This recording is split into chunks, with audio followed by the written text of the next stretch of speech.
ఆరోగ్య పరిరక్షణకు ప్రతి ఒక్కరూ ప్రాధాన్యం ఇవ్వాలని రామగుండం 37వ డివిజన్ కార్పొరేటర్ మిర్జా ఫజల్ ప్రజలను కోరారు.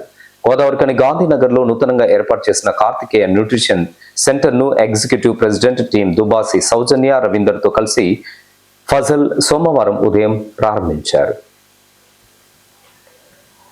సందర్భంగా ఆయన మాట్లాడుతూ ఆధునిక సమాజంలో ప్రజలు అమూల్యమైన ఆరోగ్యాలను నిర్లక్ష్యం చేస్తున్నారని, తద్వారా అనారోగ్యాల బారిన పడి ఆర్థికంగా నష్టపోతున్నారని ఆవేదన వ్యక్తం చేశారు. ఈ నేపథ్యంలో ఆరోగ్య పరిరక్షణ పట్ల ప్రత్యేక శ్రద్ధ వహించాలని సూచించారు. తమ డివిజన్ పరిధిలో న్యూట్రిషన్ సెంటర్ ఏర్పాటు చేయడం పట్ల ఆనందం వ్యక్తం చేస్తూ నిర్వాహకులను అభినందించారు. చాలా సంతోషకరమైన విషయం ఏమిటంటే ఈరోజు కార్తికేయ న్యూట్రిషన్ అనే సంస్థను ఏర్పాటు చేయడం. దీని ముఖ్య ఉద్దేశం ఏమిటంటే ఎవరైతే అధిక బరువు ఉన్న వాళ్ళు ఉంటారో, ఎవరైతే అధిక బరువు కన్నా తక్కువ ఉన్నవాళ్ళు ఉంటారో, ఎవరైతే బరువు తగ్గాలని ఉన్నారో, ఎవరైతే తక్కువ బరువు ఉన్నవాళ్ళు ఎక్కువ బరువు పెరగాలనుకున్నవారు ఈ యొక్క న్యూట్రిషన్కు వచ్చి తమ యొక్క BMI చెకప్ను ఒకసారి టెస్ట్ చేయడం వలన తమ యొక్క పరిస్థితి ఏంటిది, తమ యొక్క ఆరోగ్యకరమైన విషయం ఏందనేది ఇక్కడ తెలిసిపోతుంది.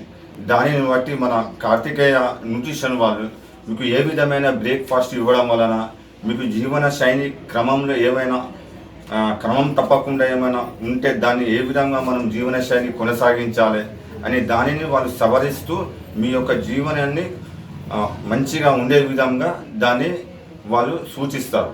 కాబట్టి ఎవరైతే అధిక బరువు ఉన్నవారు ఉన్నారో, ఎవరైతే బరువు బాగా తక్కువ వాళ్ళు ఉన్నవారు ఎవరైతే ఉన్నారో తమరు వచ్చి ఇక్కడ కార్తికేయ న్యూట్రిషన్ గాంధీ బొమ్మ వెనకాల ఉంది. ఇది ఎవరైతే ఇబ్బందికరమైన జీవన శైలి కొనసాగిస్తున్నారో వారు ఇక్కడికి వచ్చి తమ యొక్క విషయాన్ని ఈ న్యూట్రిషన్ వారికి తెలియజేస్తే వారి యొక్క మీ యొక్క BMI చెకప్ తెలియజేసి వారు మిమ్మల్ని ఏ విధంగా అయితే న్యూట్రిషన్ వాడాలి, బ్రేక్ఫాస్ట్ వాడాలి, ఏ విధమైన ఆహార అలవాట్లు ఉంటే దాన్ని ఏ విధంగా సవరించాలనేది వారి యొక్క సూచన మేరకు మీరు తీసుకుంటే కనుక మీకు మంచిగా లాభాలు ఉంటాయి. అనంతరం కార్యక్రమానికి హాజరైన ప్రజలకు ఆరోగ్య పరిరక్షణ పట్ల అవగాహన కల్పించారు. సెంటర్ నిర్వాహకులు బుల్లి స్వప్న, రవికుమార్ ఆధ్వర్యంలో జరిగిన ఈ కార్యక్రమంలో సీనియర్ వెల్నెస్ కోచర్ తాడూరి రమ్య, మురళీగౌడ్ తదితరులతో పాటు స్థానిక ప్రజలు అధిక సంఖ్యలో పాల్గొన్నారు.